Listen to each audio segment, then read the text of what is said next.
Welcome back, ladies and gentlemen, to the International Wildcard Invitational. My name is Daniel Sifa Dracos, and joining me, of course, who else could it be but Jake Spawn Tiberi. Hello. Welcome back. Thank you very much. Day. Yeah, been having a little bit of a long stint here, but it's a lot of fun. So be interesting to see what happens in our next matchup. But we've had some pretty one-sided affairs so far today. I think the first game, Chiefs versus ITZ, was probably the closest one we've had, but you know, it's been difficult for other teams on Summoner's Rift. Yeah, of course, you can see Chiefs, of course, dominating their first game against INTZ. Saigon Jokers also, as you said, one-sided throughout the day, hard random as well. Our next coming game, INTZ Esports versus Isurus, maybe not quite so one-sided. Yeah, so the thing is that, like, INTZ should be favorites heading into this, right? They're such a good team. Like, the CB LoL squad, we expect massive things from them at international wildcard events. You know, Isurus a little bit more of the unknown from the LAS region. They picked up a game versus Lion Gaming, so you know they started off okay, but then dropped a game to Dead FM. But it's really hard to gauge these middle-of-the-pack teams now, because I would have said, you know, Isurus, they should not be the favorites coming into this one, but INTZ, they've kind of fumbled it.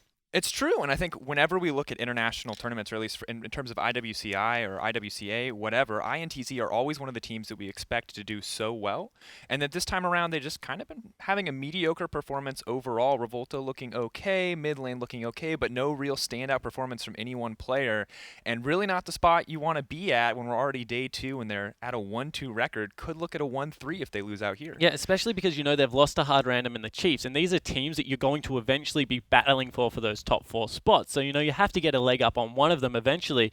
And, you know, the fact that they are going to come in here, like, with those 2 losses, this is now a must-win game, because when we look at last, we look at the LAN regions and we think that these should be the ones that you get to move in towards the playoffs. There are no easy wins. I don't think there is an easy win in this tournament, but if there is teams to beat, it should be definitely those 2 teams. So we'll see if Isurus is that final hurdle, because if INTZ drop it, they're a real chance to miss it. And after what was a really successful Worlds run for Brazil and IWCI as a whole, of course, that was Pain Gaming, not ITZ, but this is horrible if it goes wrong. Yeah, I think there's a lot of expectations on Brazil overall. They've been such a strong region. They have such a strong competitive scene, so much support staff, so much infrastructure. There's a lot of pressure on the members of INTZ to really perform here. Isurus Gaming, you know, they're playing from their home turf. This is something that they're used to. They're you know, this is the part of the world that they're from, so a lot of pressure on them as well. But at the end of the day, INTZ, I think, were one of the expected favorites, and we should expect for them to do well here. Talkers in the mid lane, of course, in an article that was put out about him, he had an interview and he said, last time I was on stage, I fumbled this. You know, like, this was not the performance I wanted to see, or that my team wanted to see from me. This is not the performance I wanted to show, and it just fell flat. This time around, he's doing a little bit better, but still the team as a whole not showing up. They're once again losing out in these first couple days. Yeah, and let's have a look at it. Their solo laners, they look good. Yang, Talkers, they had pretty good performances so far. Revolta, he's all over the shop. Like, honestly, not the performance I thought out of Revolta. He was my jungler of the litter coming into this, and, you know, Macau and Jockster actually struggling now in the bottom lane. I was willing to give them the benefit of the doubt after day 1, but, you know, when you have a look at what happened with Radiant and Aegium, you'd have to say that this is now a bottom lane that is getting slightly outclassed by some of the better bottom lanes, and I'd never expected to say these things about INTZ, because they, like, it just, you look at them top to bottom, they're a complete roster with very strong duo laners, a strong jungler that come together to teamfight very well, and that hasn't been the case. Yeah, and especially in terms of, you talk about Revolta, and Revolta, strongest jungler in Brazil. I don't think there's any doubt about that. And coming in today, we've seen bans against him repeatedly, and without those high-pressure, heavily aggressive early-game champions, he just seems to not be able to perform. And even when he gets his hands on that Elise, like we saw, it just wasn't enough for him to really make an impact. You know, not as strong as that Graves or that Kindred or that Nidalee or these picks that he's been liking to play. But even the Kindred fell flat yesterday against Hard Random, and it was just honestly pretty disappointing. I think they may be able to bring out something more here, but they're really going to have to step it up, because this is not the team we expected. Yeah, so blue side becomes really important then for Revolta, because we've seen that junglers will get priority in the pick, so you would expect something like a Nidalee ban against him on the red side, but Graves or Kindred should be available, and you should be able to pick one of them up. I expect it will be the Graves, because I want to see him go back to a aggressive, hard carry style performance. You know, the Kindred does take a little bit more time to ramp because of that Devourer build, so there are things that they can do on blue side of the rift, but when they get to best of 5s, if they get that far, then it becomes a real issue if their jungler can be target banned out this way. Because I agree with you, I expected him to go back to the Elise and be completely fine, but that definitely was not the case against the Chiefs. he really wasn't sure what he wanted to play either. Yeah. We saw him hovering over Lee Sin at one point in the pick. There was a Rek'Sai coming out, and Yeah. it seems like he knows in this meta what he wants to play. But when those champions are taken away from him, it's his backup pool is such a mystery because the Lee Sin is good. It's obviously all about how mechanically able you are to make those plays, to make those outplays. But it's never going to be as strong as it Graves right now in the meta. Never going to be as strong as that Nidalee, unless you get a big opportunity. Yeah, I completely agree with you. And, it's an opportunistic thing, but coming up against someone like Isurus, maybe this is a game that they start building momentum. Isurus, as we mentioned, on home soil, a lot of pressure on this team. They were able to pick up the first win versus Lion Gaming, but then they dropped the game against Detonation Focus Me. And this is a team, Detonation Focus Me, that we expect good things from, but maybe have proved that they're a little bit more middle of the pack this time around at least. So we'll see whether this is something that Isurus continue to build off. And I think that that's kind of the trend for the tournament overall. When we look at how these teams have been performing versus what we expected of them, is that so much has changed for a lot of these teams. Isurus, not a team that we knew a whole lot about, obviously able to dominate their other partner in Lion Gaming, of course, but then falling flat against Detonation Focus Me, and Detonation Focus Me also losing out, these 1-1 records kind of everywhere. So the middle of the pack, it feels like outside of hard random, everyone feels pretty middle of the pack to me at this stage of the wide game. open. I think Saigon are the other teams that we didn't really expect to be as good as what they were. I was talking to Fish, and he's supposed to be the SEA expert, and I'm going to call you out here, Fish, because he was like, I don't think they're going to do very well. And then they come in and they absolutely dominate people. So I'm now looking at Saigon as probably that second team to watch for. But Supermassive drop a game. ITZ, they've dropped a couple of games. Chiefs have dropped a couple of games. And all of a sudden, Hard Random sitting on the top of the castle like, wow, this is pretty easy. Yeah, pretty good spot to be, of course. They only need to be in the top 4 to make it to the playoff bracket for this portion of the tournament, and that's exactly where you want to be. And they've got everything they need to do it, but looking at Isurus, looking back at INTZ, it's really coming to the make or break point for these guys. Isurus have this game, this immediate game versus INTZ that they need to win if they want to be pulling ahead, and they have another one later in the day that's looking very tough because, as we said, Saigon Jokers are just so dominating in their performance. In that last game, that was insane. They took everything. From what I saw, it was a really good performance from Saigon Jokers, guys. And once again, apologies about that. But yeah, I completely agree. And you know what? Isurus, we keep talking about them as this underdog story, but if they win here, they go to 2-1. They're in a much better position. So even if they drop a game versus Saigon Jokers, 2-2 after day 2, not the worst situation. That will probably be good enough if they go towards the 50-50, like somewhere like a 4-3, somewhere around there, of being good enough to get them into playoffs at this stage at least, because there is such a big middle of the pack. But INTZ, if they drop this game, they're 1-3. That's like tournament pressure. disaster. That's what I like to refer to as the dream crushing bracket. Yeah. Because it's any loss after that point is essentially that you're out of the top 4, yeah, right? And you play at match point. It's like going into game 5 time and time and time again for the rest of the tournament, which in best of ones, when teams can throw curveballs at you, and especially when you the dangerous thing about single round robins is towards the end of it, you're going to be playing teams that are potentially not in contention.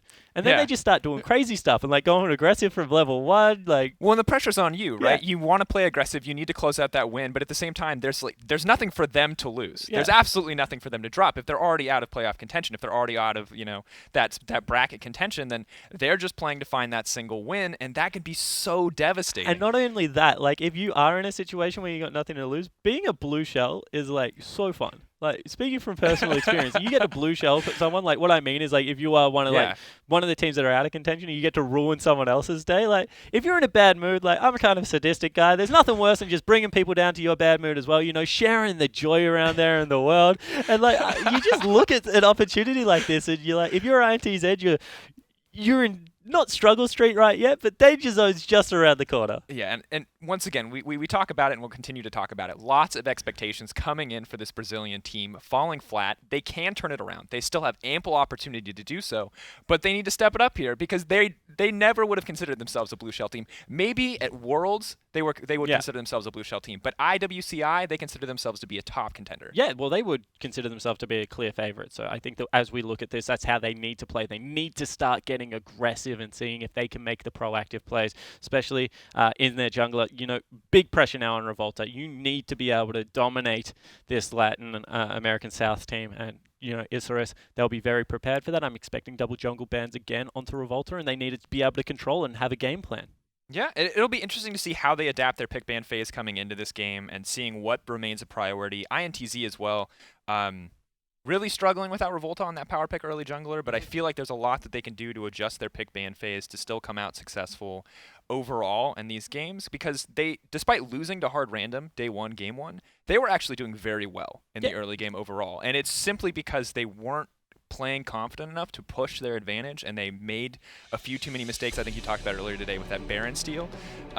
There just was no opportunity for them to come back. So potential, I feel like, is there. It's just, can they execute on it? Yeah, completely agree. Last person I want to touch on before we get into the game is actually Pride, because there's just so much pressure going up against Yang. I feel like Yang, whilst there are areas wrong with INTZ's game so far, Yang's laning phase, not one of those areas. So Pride needs to be able to go with that beast of a top laner. The flash over the wall in that Chiefs game, the Lissandra ulting herself, is the highlight moment there for Yang. You can see how this guy has this outplay potential. Already into picks and bans, though. We have the Karma, the Rise, and the Azir taken off the table by INTZ, whereas the Echo, Alistair, and Kindred, one jungle ban, not two, coming out from Isurus Gaming as the Maokai so far. And you kind of understand that, because if there are three strong ones, get rid of the one you don't want to play against, leave the other two up so you can take one for yourself. Yeah, it's a good place to be. It can shift the pace of pick and ban. You see INTZ potentially aware that there are two strong junglers left available, utilizing that to their advantage to snag the Maokai first, knowing that they have the luxury of waiting on that jungle pick. And it's kind of because Echo is seen as like, there's this triangle, right? So Poppy kind of does okay against Echo because you can get him out of the team fight. Echo does fantastically against Maokai because the split push potential becomes a little bit too much, and then Maokai is like okay against the other ones. Like, I'm going to say doesn't win the lane, but becomes this super tank. This is not looking like a triangle, I'll be honest. Alright, it's a weighted triangle. Like, Echo beats lots of things. That's why he's banned. But, exactly. So Maokai is able to go up against a Poppy, and I think that's why they've got the confidence to be able to pick it up. Of course, the other jungler, or the other top laner that has become incredibly popular in recent weeks, is going to be that Gragas. Will be picked up for Pride, so pretty strong pick for him overall. Very much a playmaking top laner, in addition to that aggressive jungle that we expected in the form of Graves this time around. Yeah, so Kletos picks up Graves for himself. This is interesting, because whenever teams do this in this order, I expect them to swap it and just mind game the heck out of me, so I never talk about like which order it's in, because it could be Graves top. I mean, it has seen a little bit of play internationally. We haven't seen Graves top in so long, though. He pulled it out like, what, a week ago? Yeah, but let's not talk about how disappointing Uni's been recently. Okay, yeah, no, I won't go that far, but, you know, it has seen a little bit of play, and I think that, again, something like a Maokai does have some bully potential, although we've seen that Maokai deals with, wow, that was quick, sort of double AD compositions quite nicely. Yeah, and, you know, obviously set themselves up for that with the Graves, with whatever standard AD carry they want to pick, but that quick rotation that you're talking about is huge in terms of meta power level. We have the Sivir, most likely for AD carry.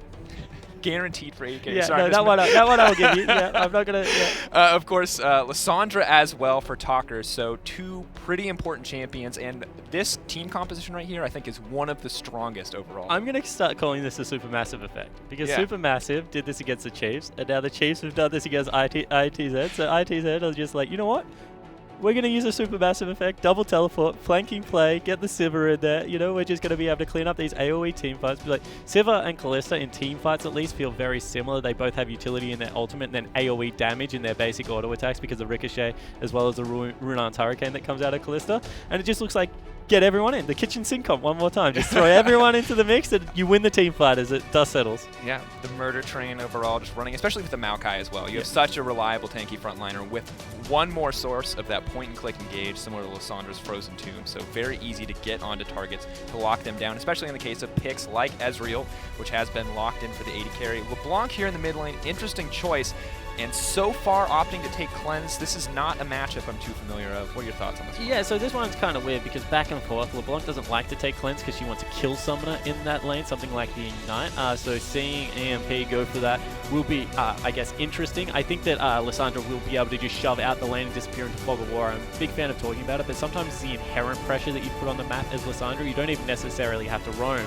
You just have to not be visible, and then the laners in the side lanes have to act as if you could be there at any moment. She goes across terrain terrifically well, and LeBlanc will struggle to follow her into Fog of War, especially if that's a Lee Sin or a Nidalee, because with the lockdown CC, LeBlanc just can't deal with both of them. Can probably escape one or the other, but at the same time, that's going to be very difficult. Yeah, a little too much. Too many forms of CC coming out from that Lissandra as well, and of course it is going to be the Nidalee locked in for Volta. This is one of those big playmaking picks that we talked about for him. If he can dictate the pace in the early game, if he can dominate the jungle, we've seen how quickly he can run away with a game. The Braum picked up as well, so overall, this is everything that INTZ want from a team composition. You've got a lot of power, got a lot of team play, got Revolta on an aggressive early game jungler, and it's looking pretty good for them so far. Yeah, I completely agree. And one thing I love to talk about is Braum, is that he's such a solid support champion when you have initiation already. Because think about it. As soon as Yang flies in there on the Maokai, he's just able to stand behind him and get the big ultimate across everyone. It's much easier to execute some flash ultimates on Braum. So it just makes Jockster's life a little bit easier now playing this secondary engage as opposed to the primary engage on Braum. And this is going to be one of those games where INTZ just pile in, expecting a Bruiser Nidalee build something like a Rod of Ages into a Rylai's Crystal Scepter, a lot of health so we can go into Cougar form a little bit more and just try and kill everyone inside. Definitely going to be an option. Of course, the final lock-in for Isrus Gaming is going to be that Trundle support, most likely picked to take care of that Maokai, really limit his effectiveness as a tank. But it's still going to be a lot of pressure on this Trundle, I feel like, to try to disengage this Sivir comp. When they start running at you, you have to back away. Yeah, I completely agree with that. I think Pillar's really a crucial spell now in this composition. I think that Ezreal Trundle is also quite a cool kite back lane. They deal with aggression quite well. Trundle's just like the ultimate diffusal, right? As soon as Stand Behind Me comes in at any aggression, he's just like, no, big pillar in the way. Like everyone's able to get back a little bit. One thing I will say is that Yang needs to build second item QSS. We've seen out of these Maokais that if you do not build the QSS, as soon as you get Trundle ultimated, you get blown up. And so much of this team comp relies on Yang to get the flank and be able to hold the team fight where it is long enough for the Lissandra, the Braum to swoop in with follow-up CC. So if he gets Trundle ulted really early and destroyed by all the damage that's going to come out of LeBlanc, that's going to be able to come out of the Graves, that's really horrible news. So I'm expecting some Fire Cape into the QSS, not into a Spectre's Cow, to make sure that he can shrug off that Subjugate. And it's going to be interesting to see exactly what he does here, because not only does it make him very weak, but it makes the support Trundle, despite essentially having no items, no stats, suddenly a huge threat. Suddenly the equivalent of a top lane tank in your support position. Yeah, Subjugate and Grasp of the Undying mean that, like, I've seen some Trundles do some crazy stuff, especially, like, we cast the LPL as well, like, Zero's Trundle, like, great example. He will go Frozen Heart on his Trundle, and then he would just run into backlines and start fighting people as if he's a top laner. So I completely agree with you if you don't deal with the Subjugate. This is why, actually, we have seen Trundle kind of fall out of flavor, because, like, somewhere in LCK or Europe, probably, like, the two smart regions, as I like to call them, someone found out that QSS on Maokai isn't a horrible item and gets rid of that really pestering ultimate, and Trundle players everywhere were a little bit disappointed in that finding, Sifa. Yeah, of course, we are now getting into game. We'll have to see if it's going to come out. Maybe he'll build it into a Mercurial Scimitar. We saw that in LCK as well. But INTZ are going to be taking it up on the blue side versus ISG, Isrus Gaming, on the red. Already looking like a pretty standard, safe start from both sides. Well, of course, you know, Maokai, one of the highest base ADs in the game, so getting something like a Merc Scimitar in there, horrible. But, you know, if you got 6 items. To be fair, this game was, I think, 50 minutes deep, and you're at the point where when you're getting, you got to get maximum value. That movement speed can't be underestimated. I was actually going to say that's actually quite big, because if you do get, like, CC'd up, that burst of movement speed would be surprising, to say the least. Catch people off guard. Quick Maokai into the backline, never quite what you want to see. What is the... Oh, God. I'm trying to remember the item. Righteous Glory. Yeah. It's the new Righteous Glory. Mercurial Scimitar, 6-item Maokai. Everything you could possibly want. Of course, not a whole lot coming out. It looks like we will have standard lanes after the relatively passive start. Trundle, Ezreal maybe starting the Gromp here, but overall, we've been seeing a few less lane swaps today overall. Yesterday I felt like it was all about the lane swap. Today, a little bit more standard, teams a little bit less eager to swap back and forth. Yeah, I just don't think they're getting what they want out of opening up the map, and there's a very specific reason to lane swap. It's to accelerate the pace of the game, to open up the map, look for those flank plays. And what I'm seeing right now is a lot of teams are taking double teleport, so that makes you hesitant as Isrus Gaming to lane swap, because that means double teleport becomes much more effective. Wow. A little bit of trading here. Concussive blows at 2 stacks, looking to get to 3. Will lock him down, but that's a quick trade of flashes. Neither team going down quite yet. It's just a little bloodbath here in the bottom lane. Jockster could be in trouble, trying to proc some stacks off that item to get a little bit of health back, but at the end of the day... Oh, god dang. I'm sorry, I missed that completely. I was so caught up in him trying to get a stack, but that's going to be first blood over to the Ezreal. That was an insane little fight there on the back of that Ezreal level 2. So what they did really sneakily is gave all of the experience over to Ezreal from the Gromp, and he hit level 2 straight away off one creep and was able to fly into that lane and completely dominate ITZ. And that's really interesting because we were already saying that ITZ must feel like their back is against a wall in this game.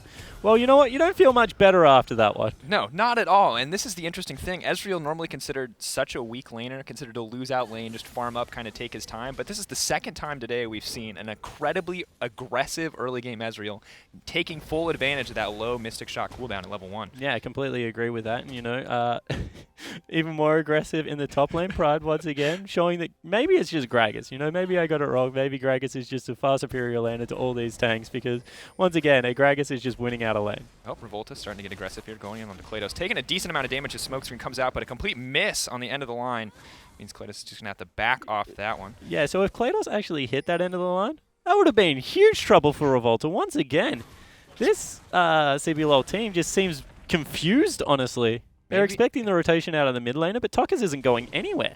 No, Talkers trading back and forth very aggressively with EMP, as we saw in that mid lane, but not getting too much out of it and having to back off as both the support and the jungler are ready to contest that ward placement with their own pink. INTZ seem already on the back foot. We're only 4 minutes into the game. Yeah, defensive summoner spell burnt there in the mid lane for Talkers to go back and get himself a second ring. He feels like he needs to be able to dominate this. Another teleport utilized in the top lane as Yang was losing out on his lane a little bit as well. So he burns the summoner spell. And you know what? I'm not going to say that's dangerous because we see it a lot actually worldwide, you know, using your teleport to get an advantage. But this opens up bottom lane for Pride. If he hits level 6, you know, goes back and he's able to get a deep teleport into bottom lane, this tier Ezreal, if he gets any further ahead, just will skip the power trough of Ezreal completely. Yeah, sitting around in the fountain there for a couple seconds, maybe looking for the TP on the bottom lane. Does have the option to TP back to lane, although I don't think he needs to quite yet. He actually will, so big creep wave stacked up.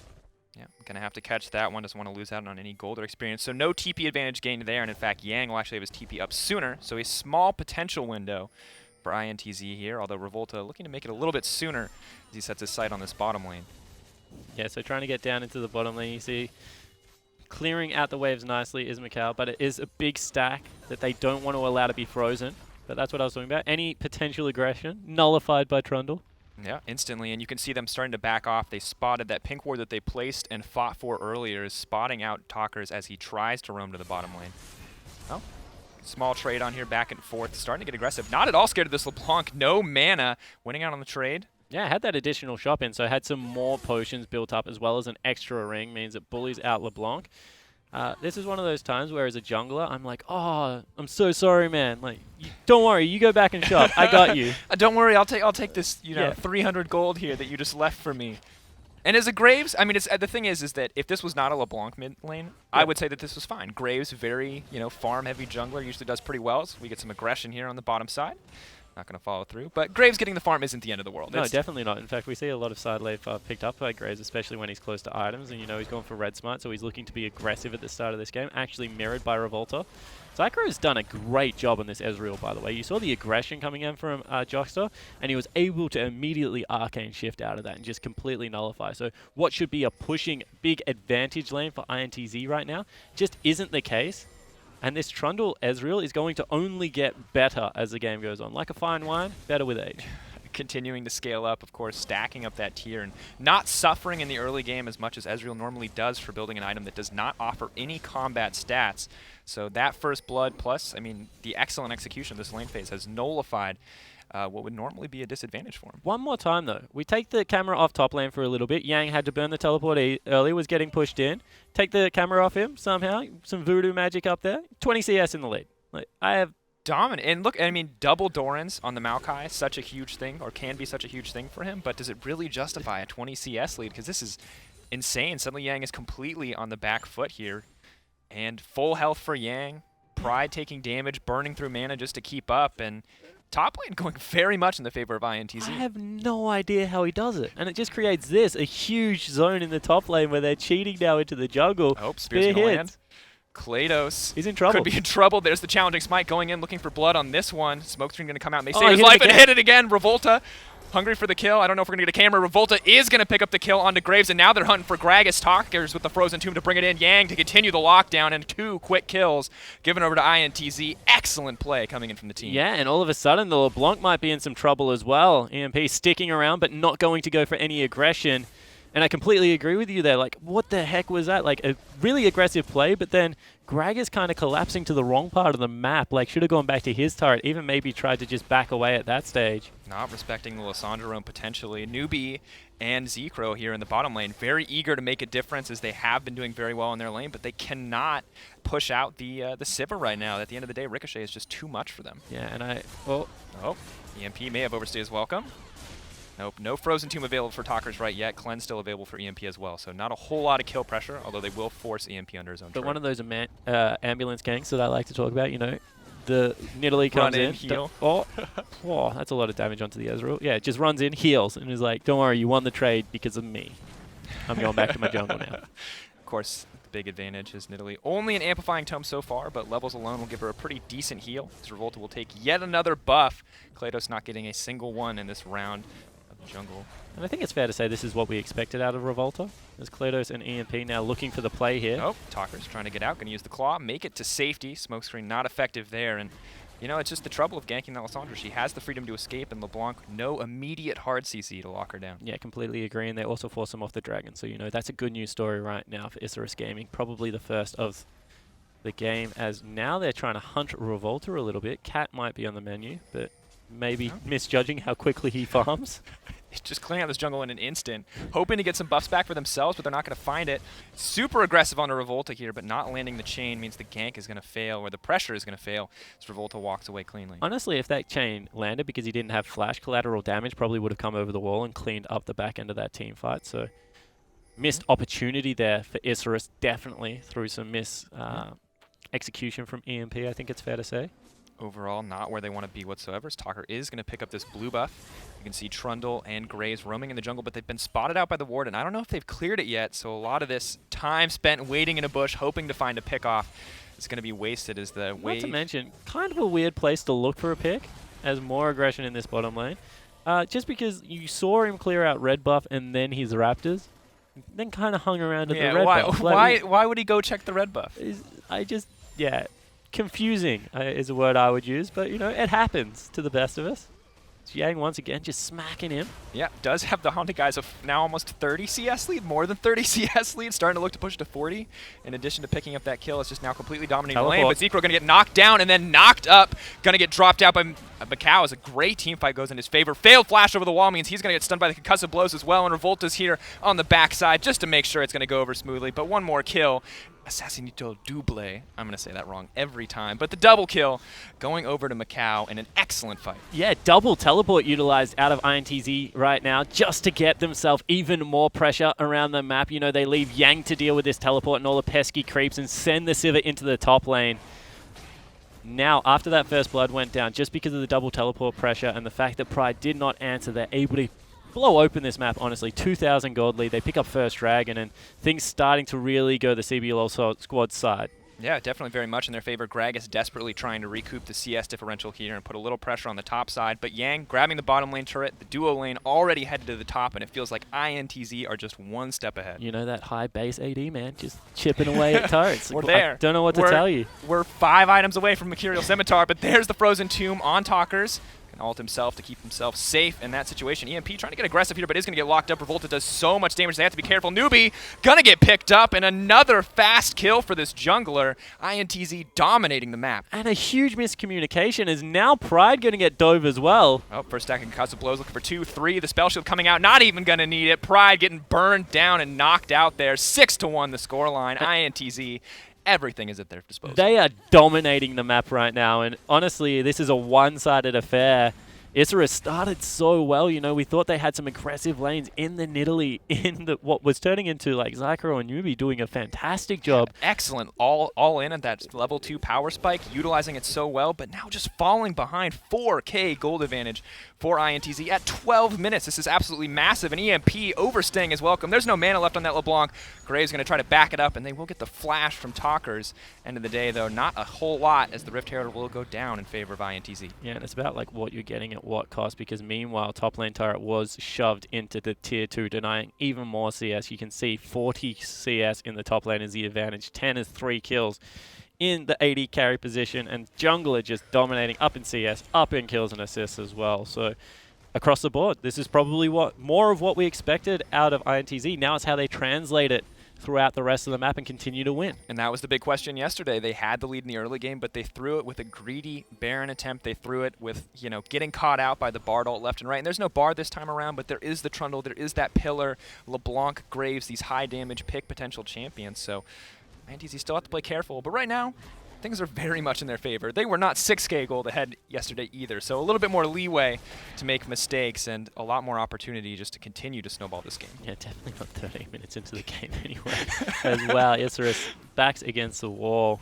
You can see that they are trying to reclaim some control of their jungle with good defensive wards, but Pride now being collapsed upon. Yeah, Pride really struggling. Started off really well in the top lane, then we look away for 2 seconds, as you said. The magic of Yang happens, and suddenly he's 30 CS behind, slowly starting to catch up, but Yang still so much farther ahead. Hasn't even backed yet to buy any new items, but surely will have a few new ones under his belt when he finally gets the opportunity. Yeah, only really Talkers and Macau have gone back, you feel. Everyone else, like especially Nidalee, must be sitting on a boatload of gold right now because Revolta has just set up camp in the Isurus Gaming jungle. Yep. Continuing to poke out, looking to pressure this blue buff as Macau and Jockster are going to pressure the inner tower. He'll be getting cheeky with the pillars, but not going to be too effective. Just hoping that it'll scare him off. They don't want to get caught in there. Little miscommunication, Unbreakable and Spell Shield, so no mana back for the Sivir, but not going to be too much of an issue as the Essence Reaver will give her back anything that she would have lost. Yeah, exactly right. And Revolta takes away the blue buff, able to out-pressure little Blanc, who's hanging out in the bottom lane.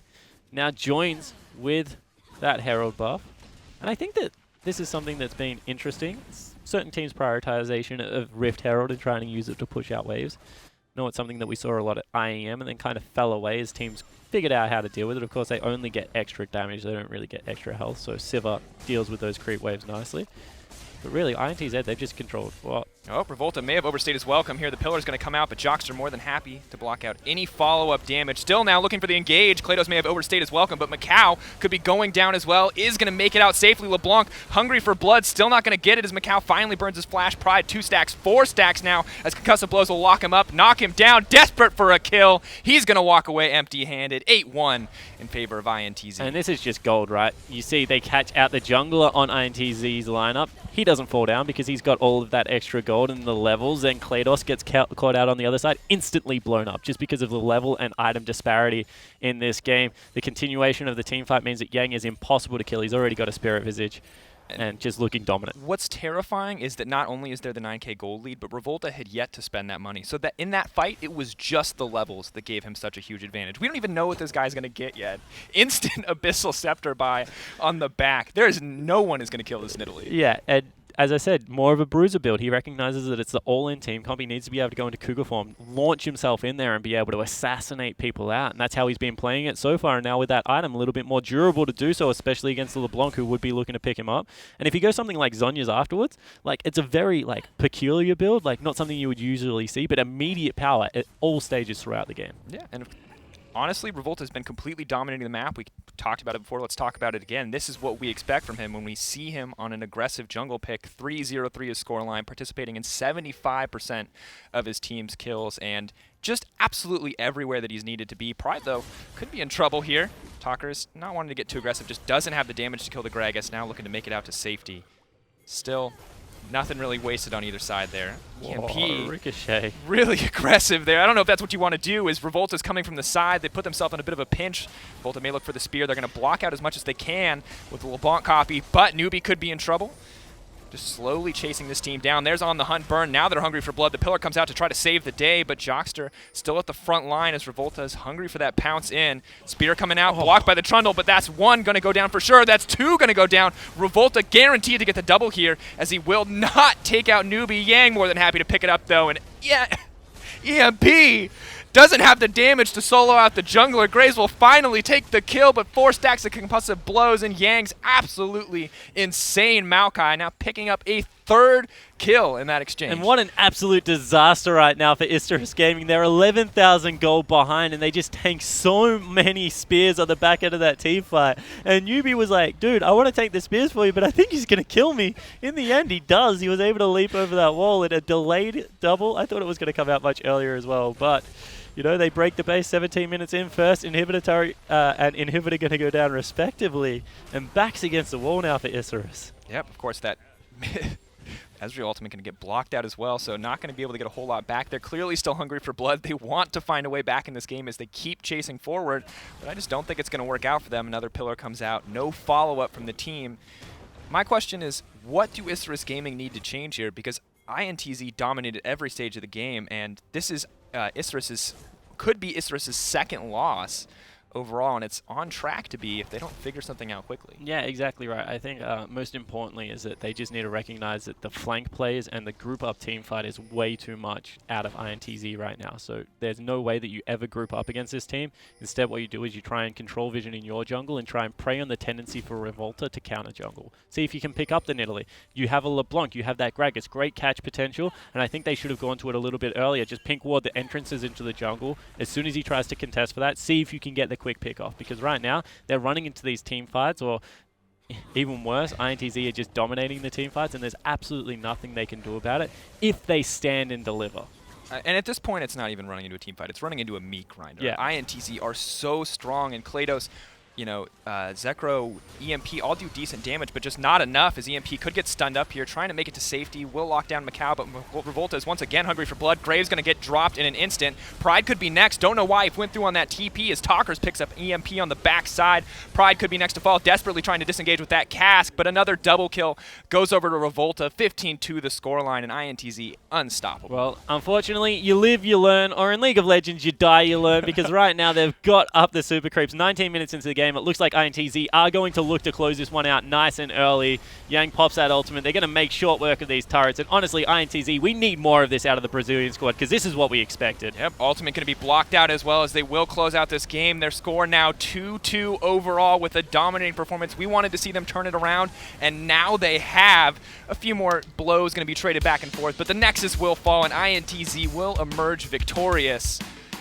7-1-5 for Revolta. That is a much better performance out of the Superstars jungler. You see them on your screen there. They're still not quite content with their performance. They will now move to 2-2 after a loss against the Chiefs, but a good victory against Isurus Gaming. And, you know, when I look at this Brazilian squad, I just see so much potential in the ability to use that coordinated play around the map. You saw that the transition into the top lane jungle was like how they should be playing, right? Push out both lanes, collapse very, very quickly, and pick up 2 quick kills. Like, that is something they should be able to execute on, because they do have the strong solo laners, but it's something they haven't done throughout the rest of this tournament. And I hope that they look at this game, they realize double teleport, double flanking just works so well in an IWC environment. And of course, this is their last game of the day for INTZ. They'll be coming back tomorrow, but Isurus Gaming have to play another match today against another incredibly strong team in the Saigon Jokers, and I mean, Saigon Jokers absolutely crushed their game as well. INTZ crushed this game, and Isurus have to be scared because they came in 1-1, doing better than INTZ so far. Now INTZ 2-2. They are at 1-2. They need to get a win if they want to remain in the middle of the pack, and I don't know if they're going to get the opportunity. It's looking like an uphill battle for Isurus. Yeah, it certainly is. And look, this is something that we were aware of for Isurus coming into this. We always thought that it was going to be a tough tournament for the Latin American South squad. But what I will say is there's a lot that they can take from that game that will eventually make them a better team. Like the fact that they didn't necessarily ward up their jungle appropriately against the Nidalee. Because if Nidalee face checks you, especially if you have things like Gragas and LeBlanc, you should be able to blow her up, and they rotate much more quickly. They traverse terrain better than any mid and top lane duo. So especially with Graves, there was follow-up damage there. In their bottom lane, you know, they got an early advantage, but then weren't able to capitalize on it. You know, if you get first blood on Ezreal, that should become a null lane. You should just be trading experience. Instead, they pushed up the lane too far, didn't sweep out their own brushes, get double teleported on. So there are little things in this game that it's not like the long haul for Isurus that they can immediately identify, be like, crap, we screwed that up. Let's not do it in the next game and make ourselves better. And worst comes to worst, they always have the option to just ban that Nidalee out, to ban these aggressive junglers, and limit the ability for a jungle to punish like Revolta did in that game, because they got the Graves. They weren't necessarily able to make a very large impact with that pick overall, and Revolta controlled the map completely, but they can either try to adapt, as you've said, they can try to learn from this, or they have the flexibility to just ban it in coming games. Well, I think the other good news is that Jinky doesn't seem to prioritize these ones. I mean, he has a Kindred pick, but he also went to Elise as his first choice afterwards, so I think that becomes less of a pressure. You only run into Revolta once during the group stages, so thank goodness they got through that hurdle. Maybe not in the fashion they wanted, but hey, they look at the bright side of life. They came out the other end, Daniel. Like, they are done. All right. They may not have gotten over the hurdle, but they made it past the hurdle. They climbed under the hurdle. Tried to run through. They've got skid knees and stuff, but, you know, not too hurt. I mean, so what I'm trying to say is, like, they don't have to deal with such an aggressive jungler again. So maybe this is something where, like, as I said, you live, you learn. All of a sudden, they have to deal with another team now in Saigon Jokers. They've got different strengths than what INTZ have, but you know what? Maybe not as slow as we thought they were earlier on in this tournament. Of course, and we're going to have to see how Isurus is able to adapt, as they will play against Saigon Jokers later in the day. But we'll have another match right after this break. Thanks so much for watching. We'll see you in a few.